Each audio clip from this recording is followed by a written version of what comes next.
दोस्तों नमस्कार। आप सभी मित्रों का माँ ज्योतिष और हस्तरेखा केंद्र में स्वागत है। मित्रों, आज हम लोग संपूर्ण ग्रहों की परिचय भाग 7 में हैं और हम लोग आगे बढ़ें इससे पहले एक बार पीछे जो हम लोग भाग 6 में अध्ययन किए थे, जानकारी साझा किए थे, इस पे एक बार प्रकाश डाल देते हैं। हम लोग डिस्कशन किए थे, ग्रह जब अस्त होता है तो उसका क्या प्रभाव पड़ता है मानव जाति पर, हमारे समाज पर और प्रत्येक जातक के जीवन पर, उनके जीवन में इसका क्या हानि होता है, इस पे हम लोग ध्यान दिए थे। और कुछ जगह पे ये भी देखे थे कि अगर कोई ग्रह हानिकारक होते हुए भी कितना लाभ देता है, इसके बारे में हम लोग जाने थे। तो आइए आज नए सिरे से नया जानकारी साझा करते हैं और जानते हैं कि ग्रह नक्षत्र आगे किस तरह से हमारे जीवन पर प्रकाश डालता है। तो आइए हम लोग एक नए विषय में इसे जानें भाग 7 में। तो आज से हम लोग अध्ययन करेंगे ग्रह, उनका स्वभाव और प्रभाव।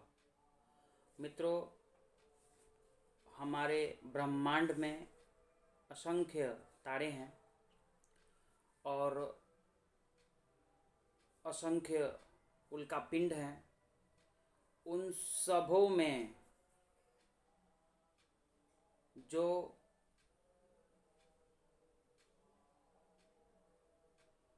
हमारे मानव जाति के जड़ चेतन पर, पृथ्वी पर रहने वाले तमाम मानवों पर जो ज्योतिष पिंडे हैं, जिनका प्रभाव हम पर, आप पर, हमारे समूचे मानव जाति पर जिसका असर देखा जाता है और जिस पर उनका प्रभाव सबसे ज़्यादा पड़ता है, वैसे ज्योतिष पिंडों को हम ग्रह कहते हैं। और हमारे विद्वानों ने ये देखा कि उन सबों ज्योतिष पिंडों में से कुछ का प्रभाव हम मानव पर ज़्यादा पड़ रहा है बनिस्पत अन्य से, तो उसे नवग्रह की संज्ञा दी गई। और इस नवग्रह में क्रमशः 1 से लेकर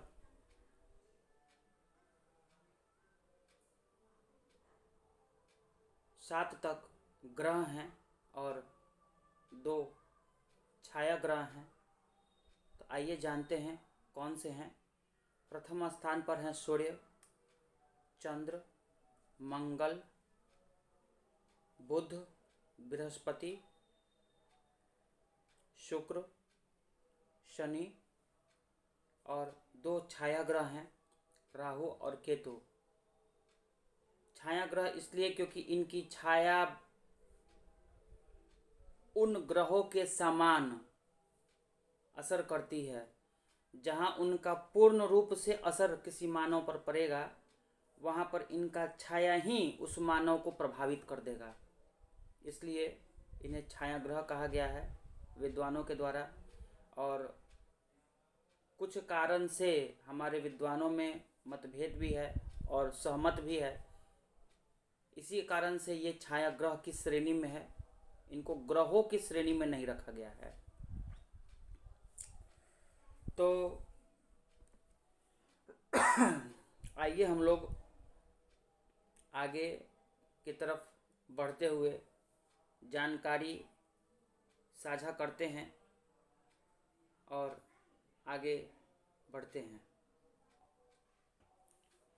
तो मित्रों, आइए हम लोग आगे जानते हैं ग्रह, उनका स्वभाव और प्रभाव में कि कौन सा ग्रह का क्या स्वभाव है और क्या प्रभाव है। तो इसमें आगे बढ़ते हैं तो हम लोग ये जानते हैं कि चंद्र, बृहस्पति तथा शुक्र, इन 3 ग्रहों को शुभ ग्रह माना गया है और बुध को न्यूट्रल ग्रह या फिर आप नपुंसक ग्रह भी कह सकते हैं, माना गया है। और बुध के साथ एक खासियत है, वह जिस ग्रह में जिसके साथ बैठते हैं उसके जैसा काम करते हैं। और सूर्य, मंगल तथा शनि को क्रूर ग्रह माना गया है। राहु और केतु को भी क्रूर ग्रह की संज्ञा दी जाती है। लेकिन कुछ विद्वानों के मतानुसार और उनके सहमति से केतु को शुभ ग्रह में भी रखा गया है। उक्त 9 ग्रहों में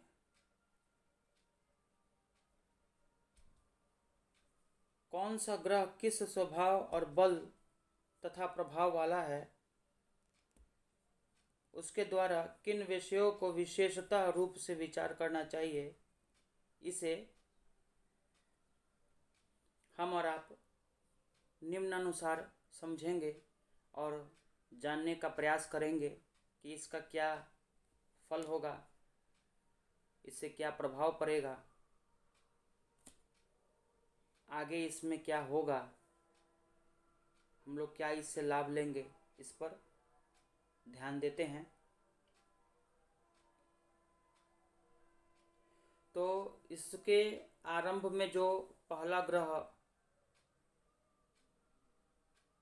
माना जाता है वह है सूर्य।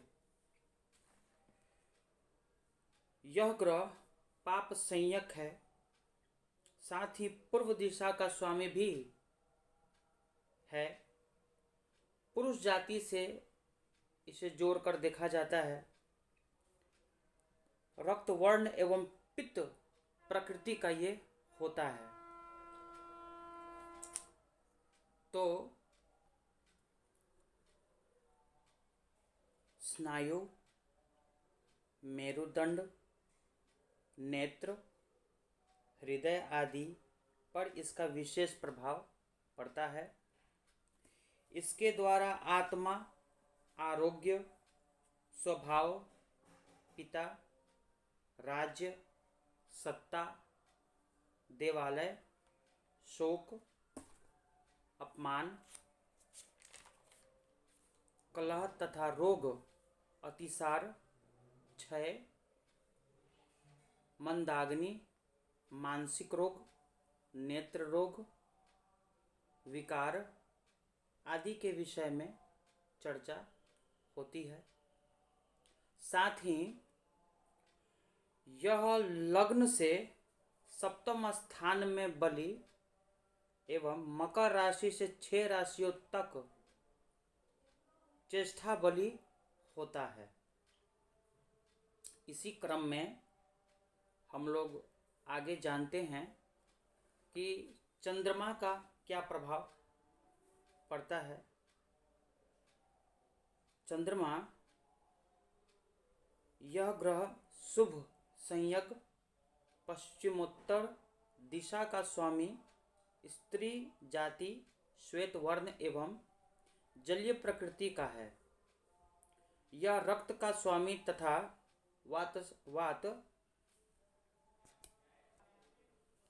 वात्सलेमा धातु वाला है। इसके द्वारा मन, चित्त, वृत्त संपत्ति, माता पिता, राजक्रिय, अनुग्रह, उदर, मस्तिष्क एवं शारीरिक स्वास्थ्य, कफज एवं जलीय रोग, स्त्रीजनक रोग, मानसिक रोग तथा गुप्त रोग के विषय में विचार किया जाता है। ये था चंद्र से रिलेटेड। और आइए हम लोग आगे जानते हैं। यह लग्न से चतुर्थ स्थान में बलि तथा मकर से 6 राशियों तक ज्येष्ठा बलि होता है। कृष्ण पक्ष की षष्ठी से शुक्ल पक्ष की दशमी तक यह छिन्न रहता है। इसी अवधि में इसे पाप ग्रह तथा छिन्न माना जाता है। शुक्ल पक्ष की दशमी से कृष्ण पक्ष की पंचमी तक यह पूर्ण ज्योतिर्मान बलि शुभ ग्रह माना जाता है। चतुर्थ भाव में बलि चंद्रमा ही पूर्ण माना जाता है और शुभ फलदायक होता है। क्षीण चंद्रमा नहीं।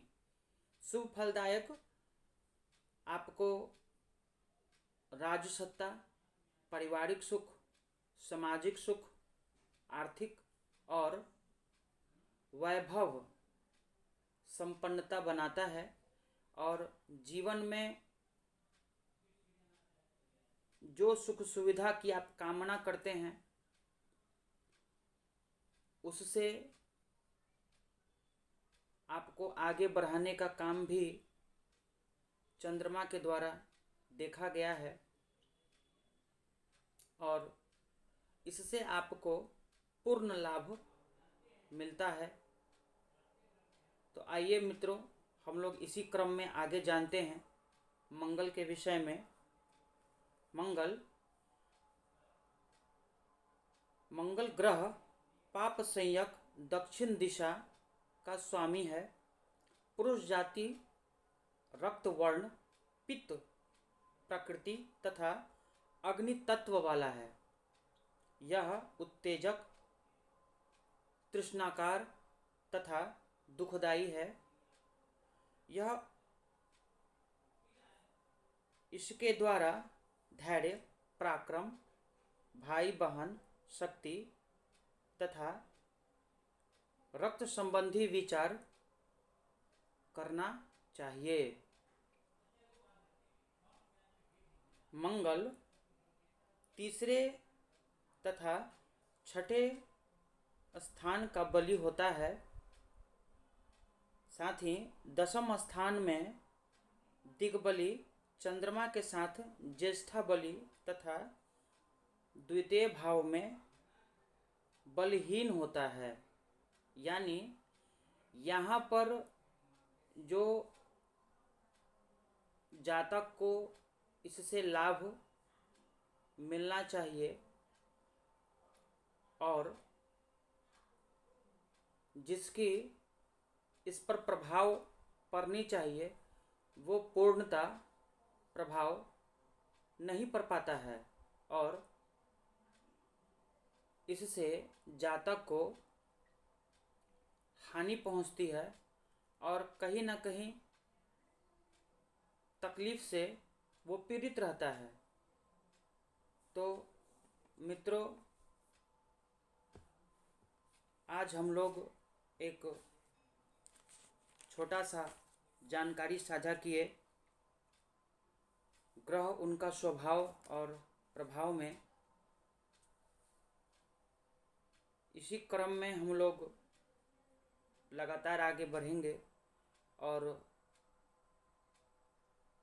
हम आप जानकारी साझा करेंगे और जानेंगे ग्रह से संबंधित और क्या प्रभाव हम मानव जाति पर और हमारे इर्द गिर्द पर पड़ेगा।